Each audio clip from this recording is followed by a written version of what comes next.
Welcome back, lovely ladies. If you want to become the woman of your dreams, make sure to hit that subscribe button and like this video. And join our Patreon for even more exclusive content. Now, let's dive into today's story. Harold Reynolds sat in his favorite armchair by the window, an old worn piece he had inherited from his father long before he got married. The late afternoon sun cast a gentle glow across the living room, illuminating the photographs of days gone by. Those framed snapshots told stories of his family, the adventures he and his wife once had, and the warm times they spent dancing at community gatherings. But she was gone now. The silence in the house weighed heavily on him, as though the light that used to fill it had gradually dimmed. He had loved dancing with her, and now, at 65 years old, he was left wondering if that spark of life would ever fully return. He smoothed a hand over the armrest, recalling how his wife used to tease him about wearing it out. She would run her hand over the same spot and say, "Harold, one day we'll have to replace this chair." He had always smiled and responded with something like, "Never. It's become a part of me." The memory tightened his chest, and he realized with sudden clarity that since her passing, he had not danced once. He lived alone in a small, cozy house in a quiet neighborhood. Neighbors often waved kindly, but their brief greetings at the mailbox never turned into deeper conversations. Harold tried to keep his yard neat, as his wife used to say. The outside is the face of the home. But his attempts at maintaining it were half-hearted at best. He had begun to feel older than his years ever since she was gone, partly because there were no more weekend tango nights at the community center, no more waltzes in the living room, and no more slow dancing in the kitchen. He always had enjoyed that easy closeness that dancing provided. It was one of the simple joys that bound him and his wife together, that sense of movement and comfort in each other's presence. Losing it had created a void he could not easily fill. One afternoon, while walking back from the grocery store, he saw a flyer on a bulletin board by the entrance. The posting advertised a new ballroom dance class. The image showed a group of smiling dancers swirling around a polished floor. Harold paused, feeling his heart begin to beat faster, and studied the notice carefully. The weekly sessions were held at the local community hall. He recognized the name of the dance instructor, a renowned dancer who specialized in tango and waltz. Intrigued, he plucked the small tear-off slip containing the contact number. His walk home felt lighter than it had in a long time. He carried the slip of paper, glancing at it as though it were the key to an old locked door in his soul. Back in the living room, he picked up the phone to dial the number. He hesitated, then pressed the digits. A cheery woman answered. After a cordial greeting and an exchange of small talk, Harold asked about the class. As soon as he mentioned it, she said, "Oh, I'm so sorry, sir, but this class is women only. We're trying a new format this year, focusing on female participants. Have you looked at the co-ed classes across town?" Harold felt his heart sink. The co-ed class was at a more distant location, well beyond the comfortable commute he could handle, especially given his occasional joint problems, and that class didn't seem to align with the style he craved. He tried to mask his disappointment. "I see," he murmured, thanking her for the information. She apologized again, and the call ended. It all felt wrong. Dancing had once been so inclusive to him, a realm where everyone was welcome.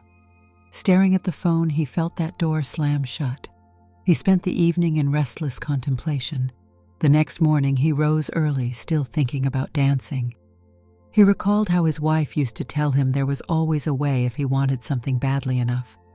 The notion lingered, swirling in his mind like a slow waltz. And then an idea formed, surprising him with its audacity.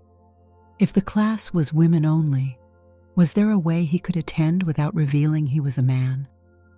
He dismissed that thought as ludicrous at first. It sounded like something out of a farce. But the day wore on, and he began to reflect more seriously. He had recently found an old box containing some of his wife's clothes that had not been donated. The box included dresses that had once been too big on her but might fit him now.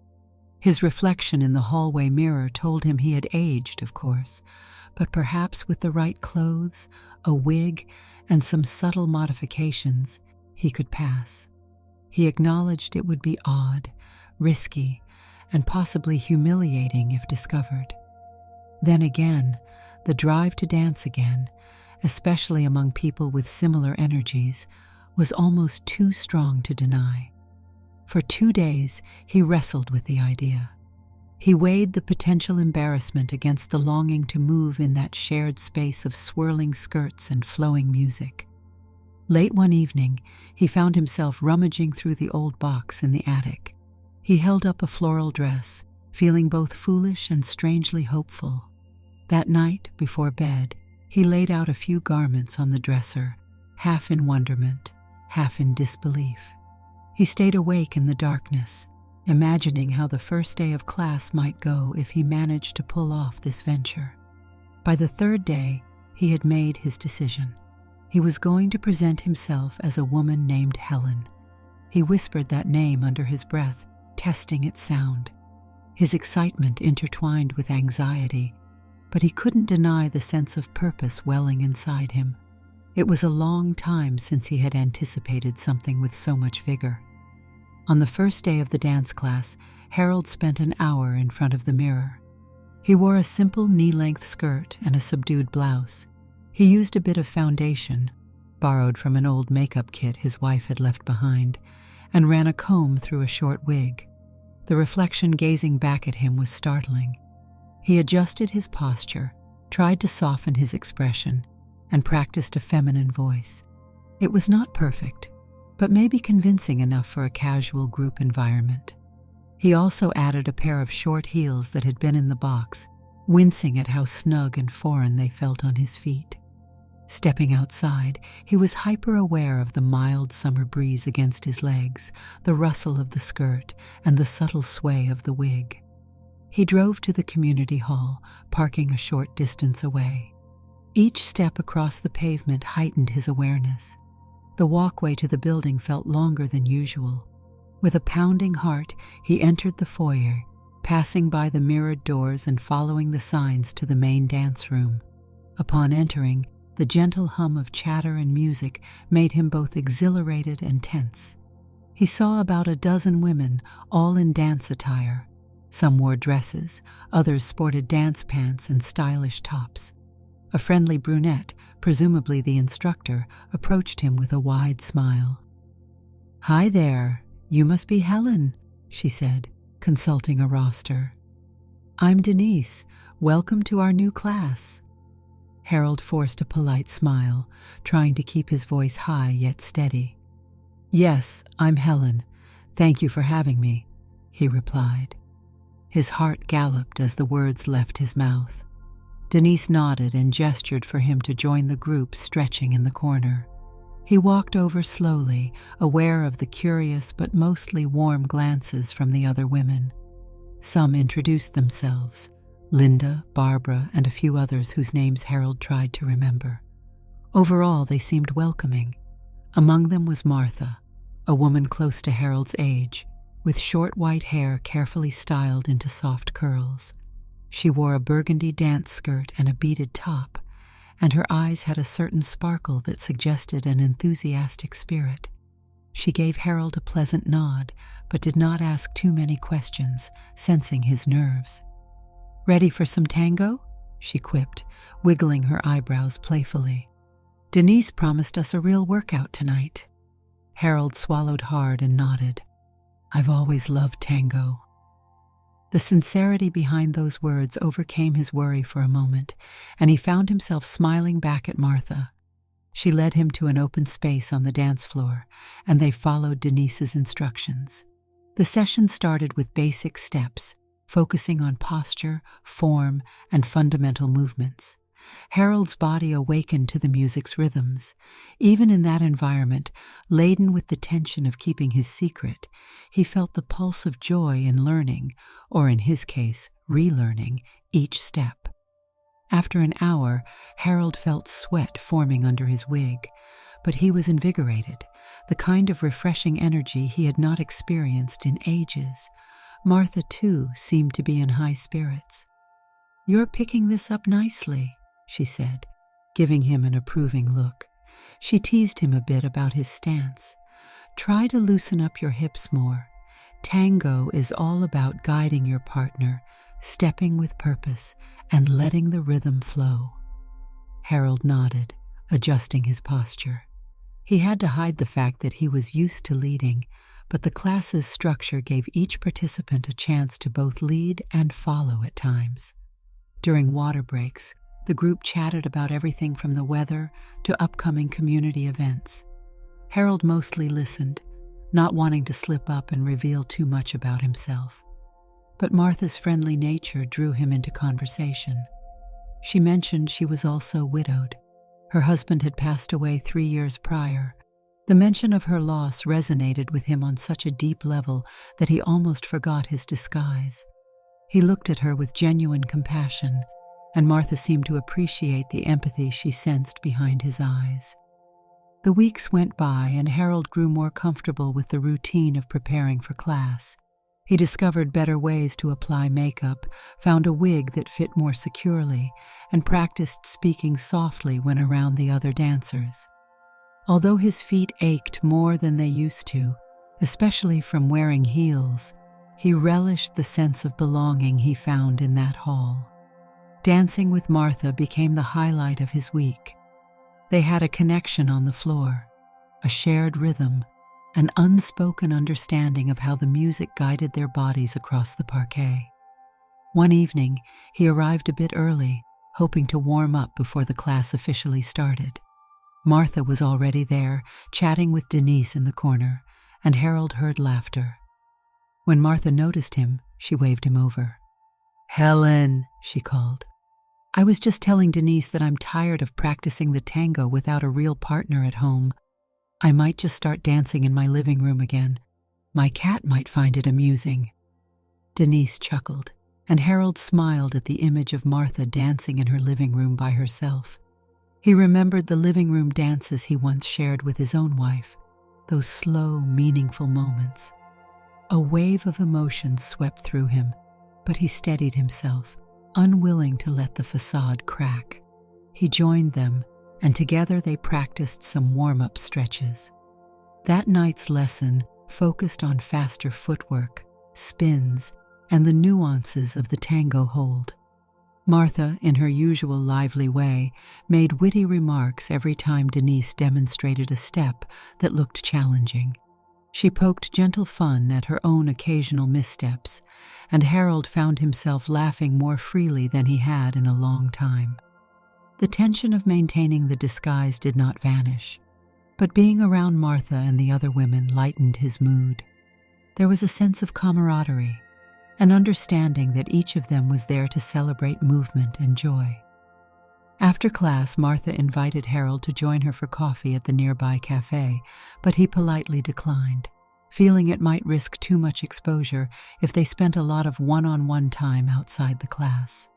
He used the excuse of a busy schedule, leaving Martha with a puzzled but friendly nod. Later that week, Harold discovered that the instructor planned to organize a small performance event for all the class members to showcase what they had learned. It was set for a Saturday afternoon in a month's time. Friends and family of the participants would be invited. Harold read the announcement on a flyer posted on the bulletin board and felt his stomach clench. How could he invite anyone when his social circle assumed he was simply Harold, the solitary widower? He had not told a soul about his cross-dressing. The prospect of performing in front of an audience both thrilled and terrified him. He watched as the other dancers expressed excitement about inviting their relatives. Martha even approached him, beaming. "Will you have anyone in the audience?" she asked. "I'm planning to bring my daughter and grandkids."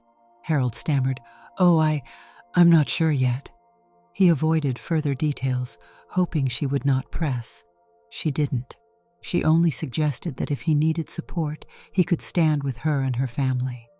Harold forced a grateful smile, appreciating her kindness, yet aware of the inevitable complications. Over the next few sessions, the dance routines grew more complex. Denise emphasized posture and dramatic flair in the tango, encouraging everyone to embrace the music wholeheartedly. Harold found himself losing track of time during these classes. The rush of tango steps, the swirl of skirts, the intricate footwork. It all reawakened a part of him he had long put away. He was learning not just how to move in the group, but also how to carry himself differently in this new persona. Yet occasionally he saw the reflection of his silhouette in the mirrored walls and felt a pang of guilt. He thought of his wife and wondered if she would have smiled or scolded him for pretending to be someone else. One evening, as the group was packing up, Martha approached him with a gentle invitation. "We have a little tradition among us ladies," she said, pointing to a small group gathering by the door. "Every other week after class, we head to the diner across the street for a bite. Would you like to come?" Normally, Harold would have politely declined, but the invitation was so genuine, and he sensed that Martha truly enjoyed his company. Weighing the risks, he agreed to join them. After all, it was a public place, and leaving abruptly every time might start raising questions. They settled into a corner booth in the diner, a lively place still serving hot meals even at the later hour. The group included Linda, an energetic woman in her 50s, Barbara, who was a little younger, and 3 other classmates. Martha slid into the seat across from Harold, and as they chatted about dance and life, the conversation flowed easily. The diner's bright overhead lights and checkered floors reminded Harold of simpler times. He found himself swapping mild anecdotes about Helen's background.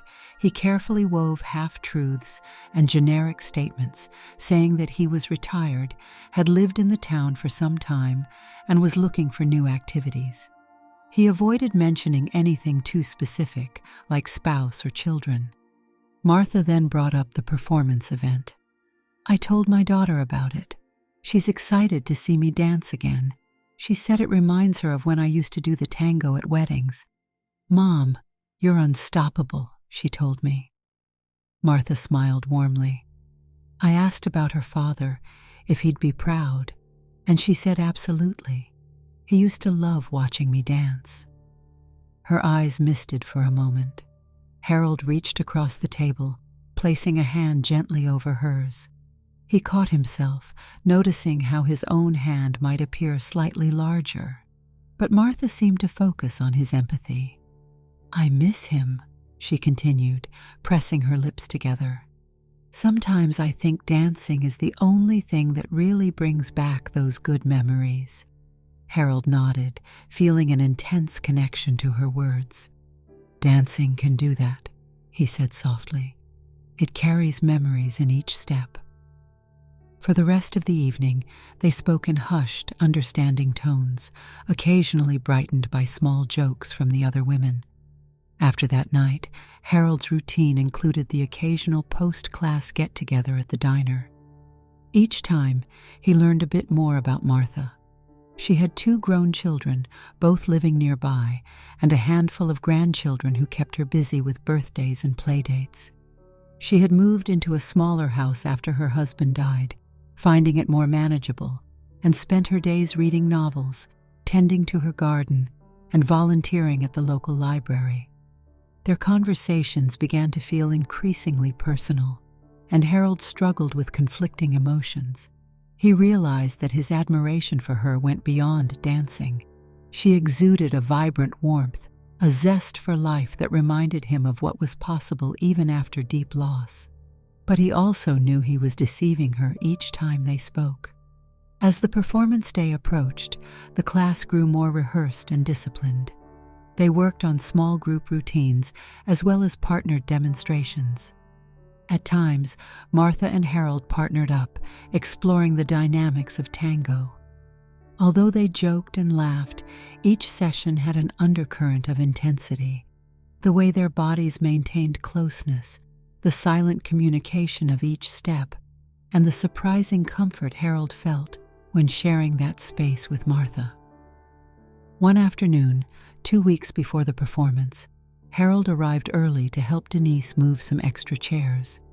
While carrying a stack of folding seats across the hall, he overheard Denise chatting with one of her assistant instructors about a few issues. He tried not to eavesdrop, but the mention of someone not belonging in the women-only class caught his attention. His pulse spiked, and he had to strain to listen. From the bits he could make out, it seemed that somebody had sent a complaint to the community center.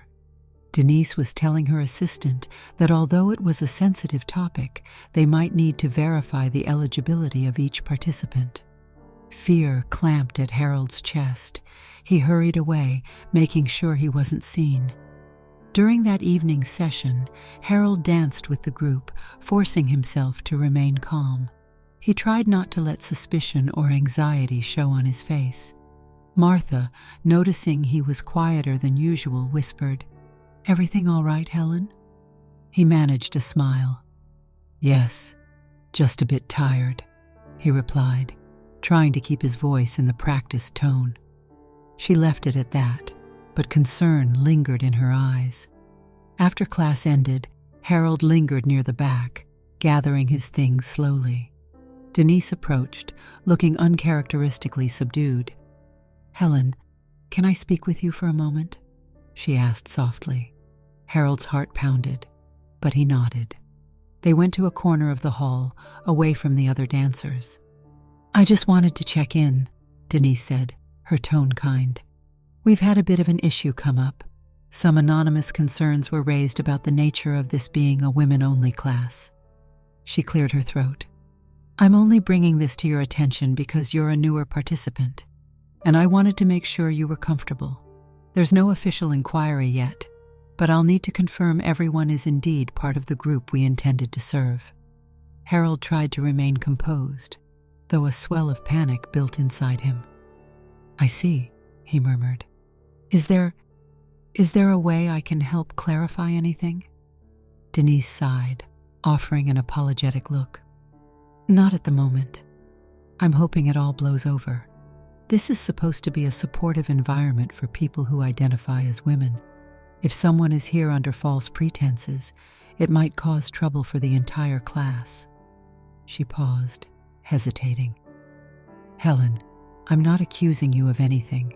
I just wanted to make sure you knew we might have to go through a more formal check if the center demands it."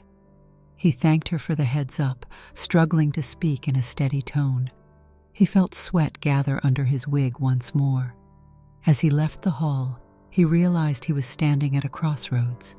If the community center launched an inquiry, or if someone decided to look more closely at him, his secret would likely be out.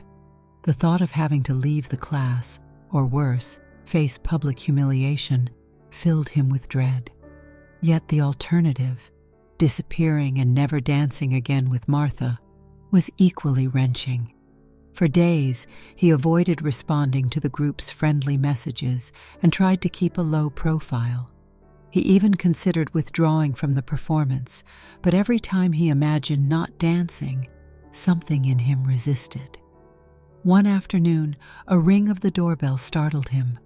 Through the living room curtains, he saw Martha standing on his porch.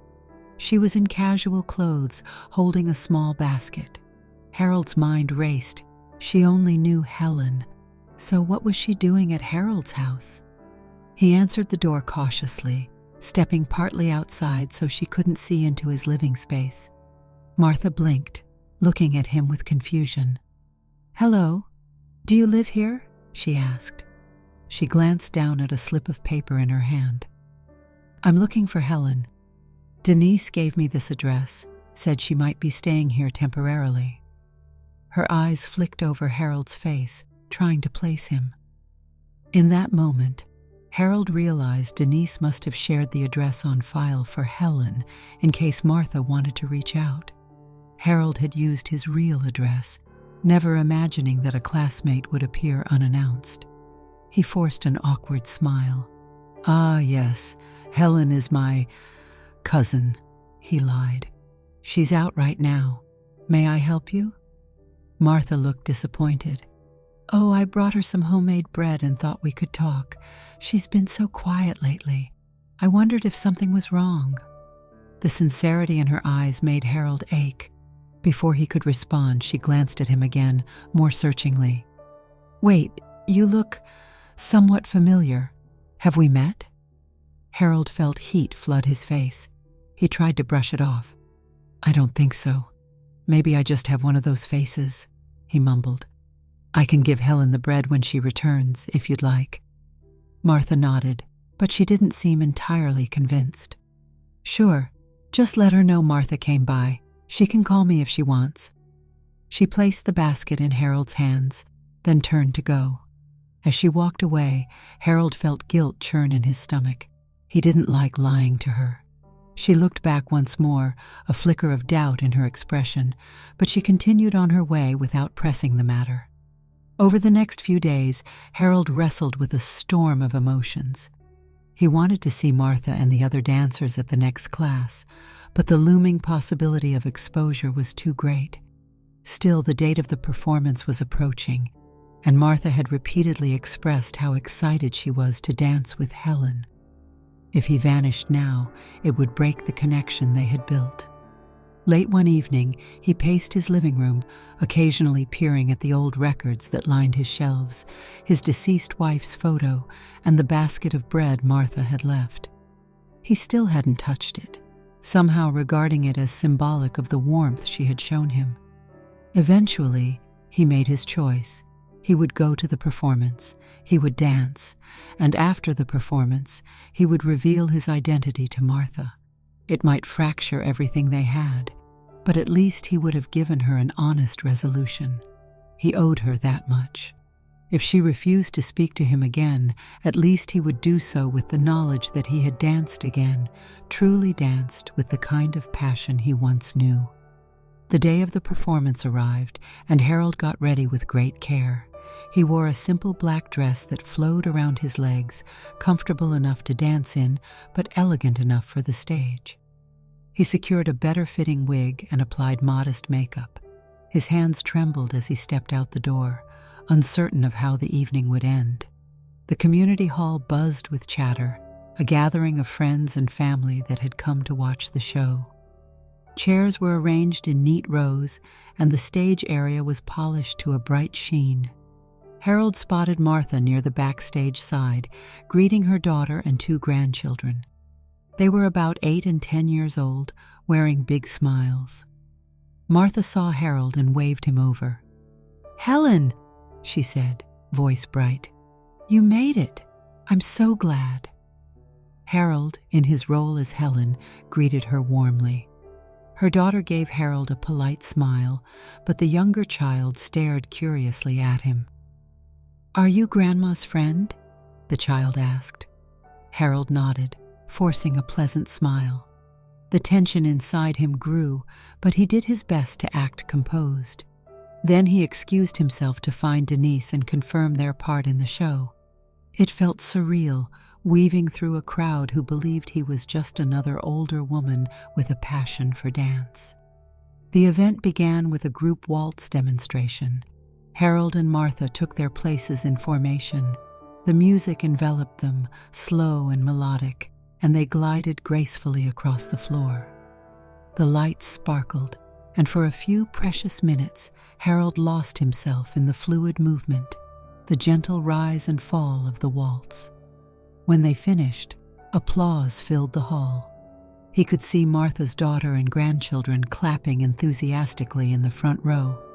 After a couple of other groups performed, it was time for the tango segment. This was more dramatic, featuring sharper movements, sudden poses, and that seductive flair that always made tango thrilling. Harold and Martha were partnered for their portion, which both excited and unsettled him. They walked onto the floor side by side.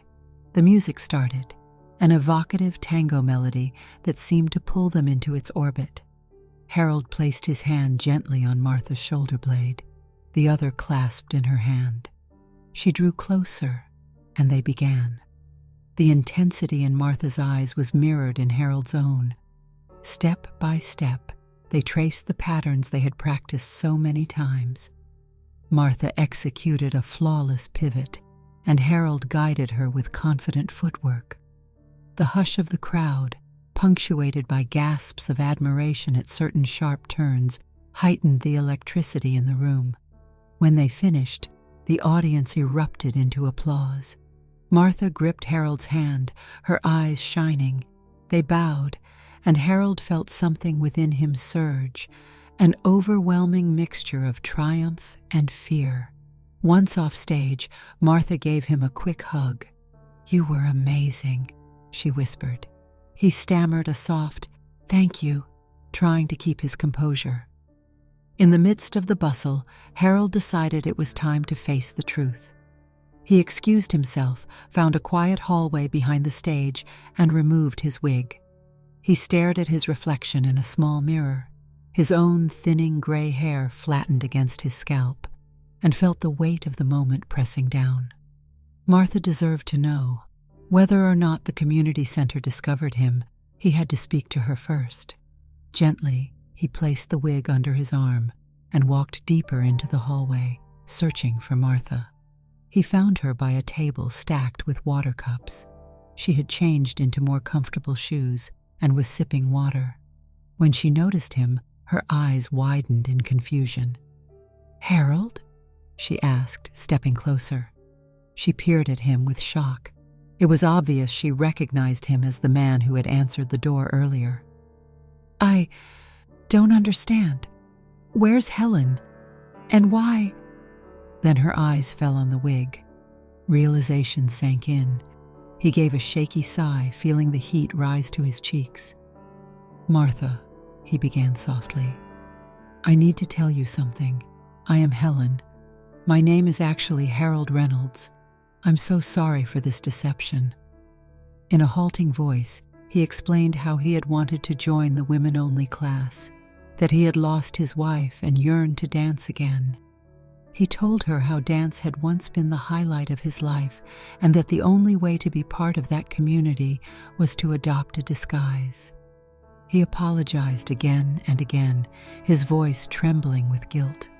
Martha's face registered shock, disbelief, and possibly anger all at once. She stared at him for several long seconds, and Harold braced himself for an outburst. She set her water cup down with trembling fingers.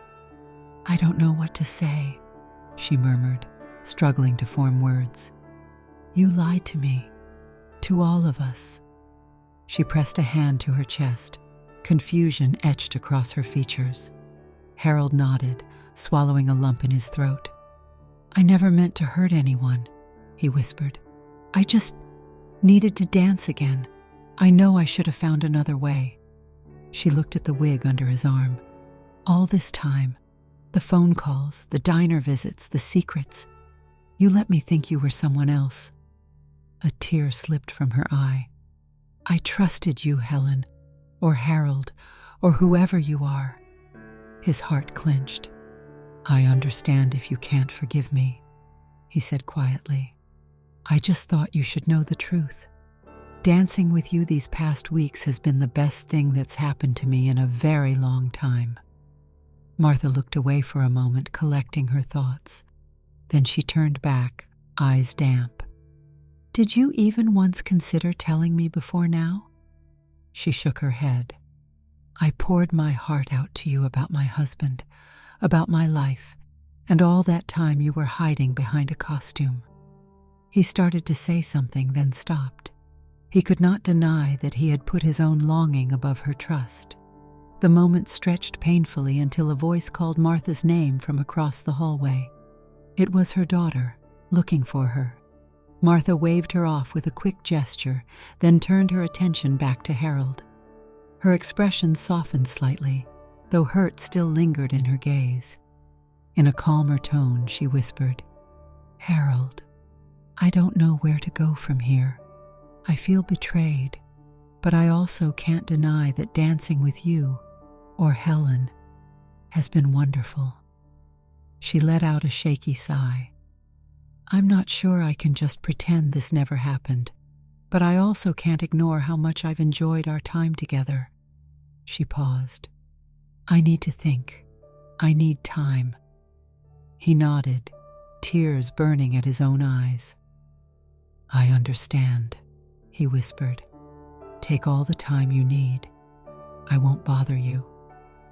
With that, he placed the wig on the table, as if casting off the persona, and walked away, leaving Martha staring after him with conflicted eyes. That evening, Harold drove home in silence.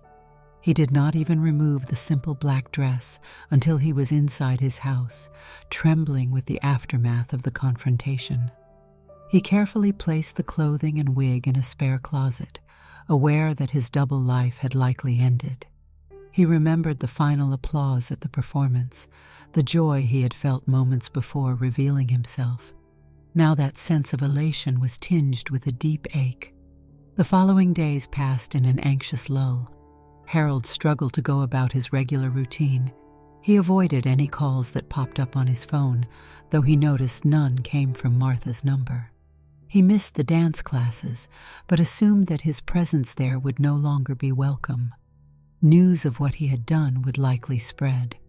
Perhaps he would receive a formal notice from the community center. He was not sure. Part of him wanted closure, while another part clung to faint hope that somehow Martha might be open to seeing him again. On the fourth day after the performance, the doorbell rang. Harold's heart leapt as he hurried to see who it was. When he opened the door, Martha stood there, her eyes guarded but calm. She had come alone, wearing a light jacket over a casual blouse and slacks. "Can I come in?" she asked quietly. He nodded and led her to the living room. They sat down, a noticeable space between them on the couch. Harold's house looked different in the daytime, beams of sunlight accentuating the worn furniture and the dust particles floating in the air. She glanced around, likely putting together details, photographs, keepsakes, glimpses of his real life. Martha folded her hands in her lap. "I've been thinking about what you said," she began. "About losing your wife and wanting to dance again." She paused, choosing her words carefully. "I can't pretend I'm not hurt, but I also know what loss feels like and how it can drive us to do things we wouldn't ordinarily do." She exhaled softly. "You never took advantage of me, other than lying about who you were.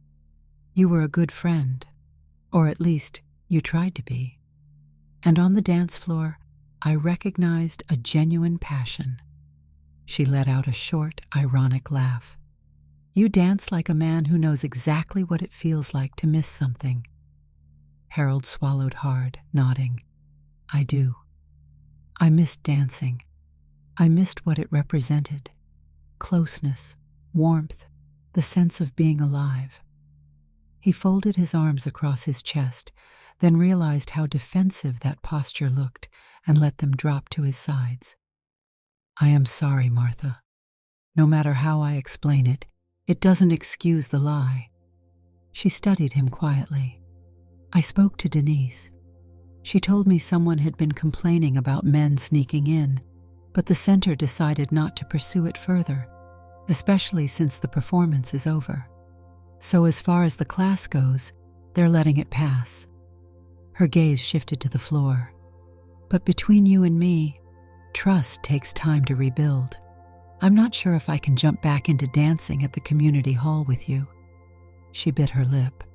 "But I also realize I miss having you around. It's complicated." A faint sense of relief coursed through Harold. At least she hadn't slammed the door on him completely. He nodded. "I understand. I won't push you into anything.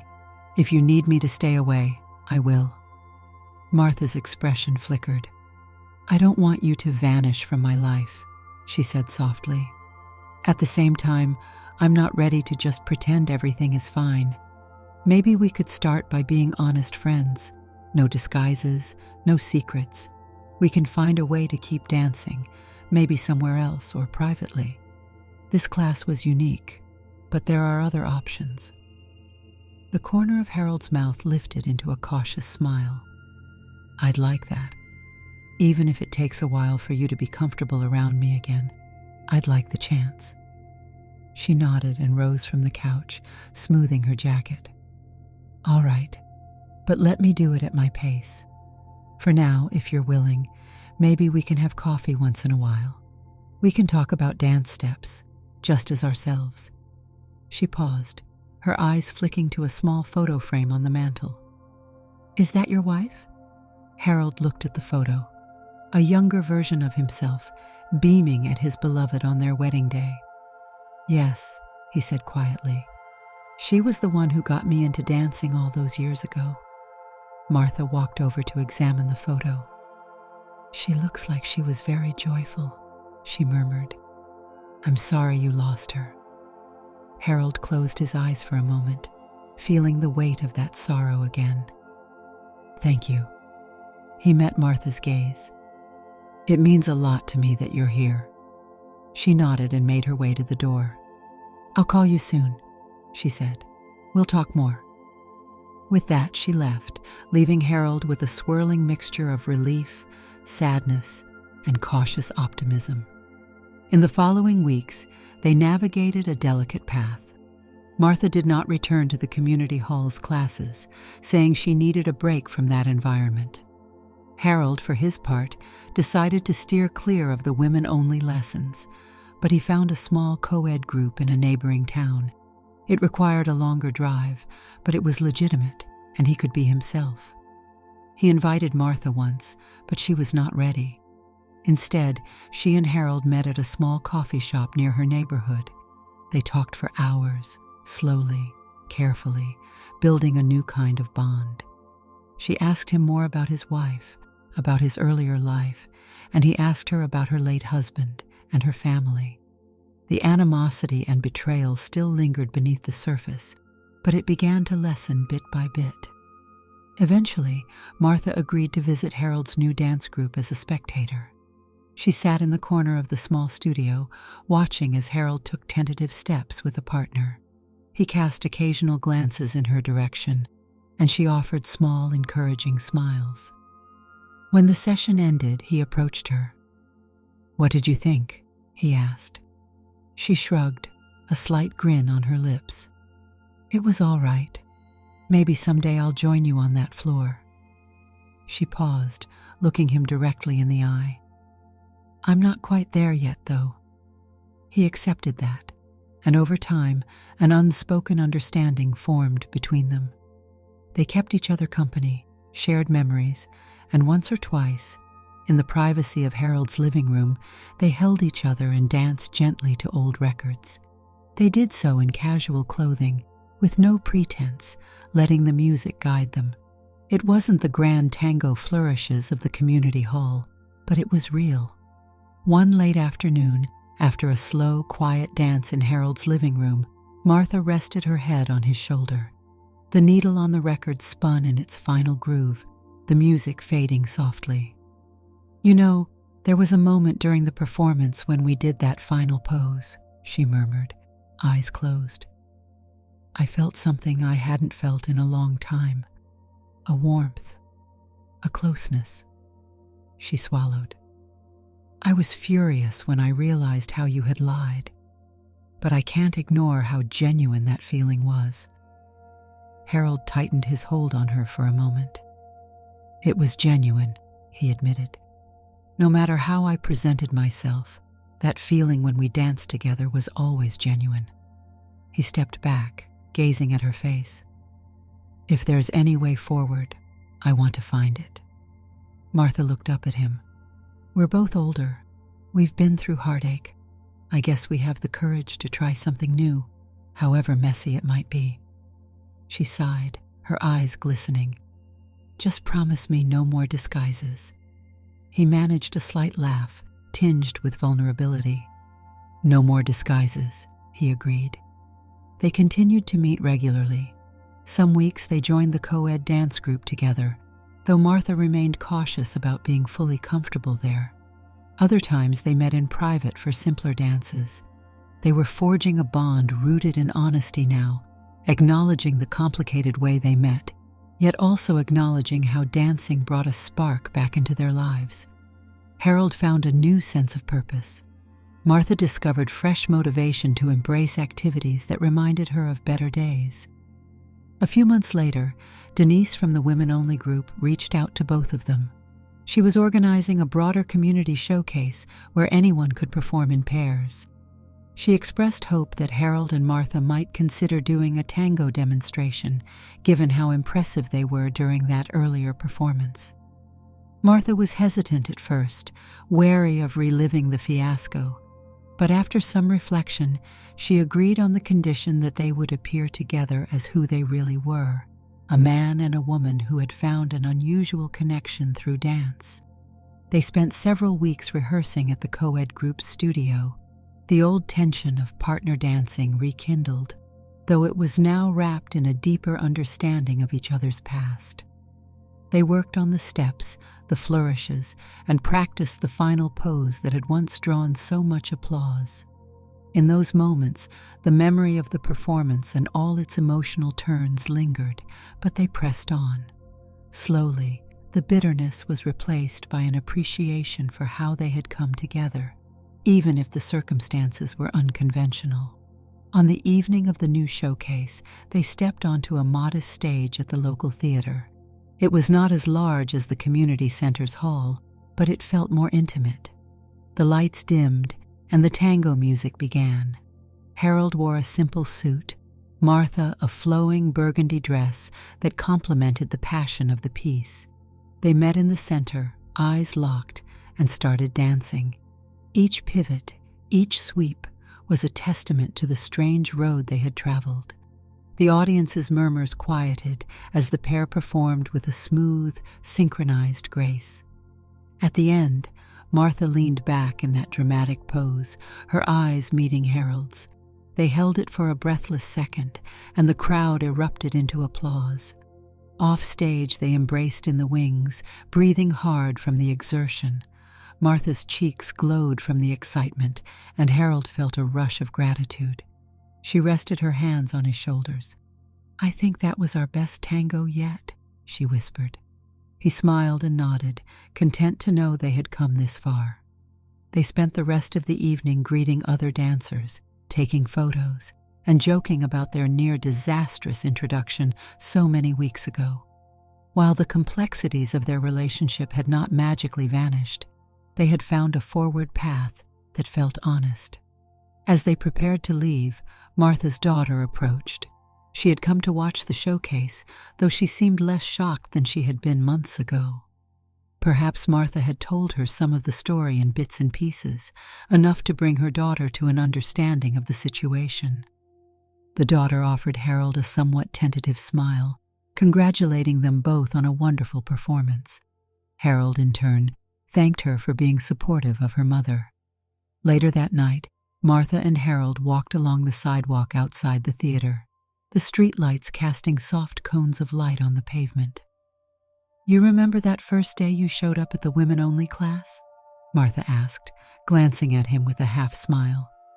"You looked so nervous in that wig." Harold laughed quietly, flushing a bit at the memory. "I was terrified. I never thought I'd be able to fool anyone for 5 minutes, let alone weeks. And I never predicted I'd meet someone like you." Martha linked her arm through his. "Likewise." She paused, looking up at the night sky. "Maybe we don't get to pick how these things happen. Maybe we just decide what we do with them once they happen." Harold nodded in quiet agreement. They reached her car, and she turned to face him, her features softened by the gentle glow of a nearby lamp. "We'll talk tomorrow?" she asked. He nodded again, a small, hopeful smile on his face. "Yes, we will." She got into her car and drove off, leaving Harold standing in the night air, feeling both the chill of the breeze and a comforting warmth in his heart. He returned to his home, stepped into the familiar living room, and flicked on the light. The shadows receded, revealing the pictures on the walls, the furniture that carried memories of the past, and the dance shoes resting by the coffee table. Setting his keys down, Harold paused at the mantel, picking up the photograph of his wife. He regarded it for a moment, then set it back gently. He realized that although there was sadness in remembering the past, there was also room for new steps forward. Soon, his phone rang. He saw Martha's name on the screen and answered softly. "Hello." She hesitated. "I know we just said goodbye, but I forgot to thank you for something." He smiled, settling into his old armchair. "What's that?" "For reminding me that there can still be music in my life," she said. "Even if it takes a while for us to figure everything out, I'm grateful that you wanted to dance." Harold's voice almost caught in his throat. "I'm grateful you gave me a chance," he replied. "Here's to more dancing." They said goodnight. Harold sat there, the phone still in his hand, the hum of the dial tone in his ear. He thought about the woman-only class, the disguise, the risk, the raw truth of their last conversation backstage. Despite the pain it caused, that decision to cross-dress had given him a renewed sense of life. It had led him to Martha, to the applause of an audience, and to a future that might be unpredictable but full of possibility. He felt the faint echo of music in his bones, the same way he had every time he took the dance floor, and he knew that, in the days to come, they would find ways to keep those steps alive, even if it meant moving a little slower or more carefully. He pulled a record from the shelf, placed it on the turntable, and lowered the needle.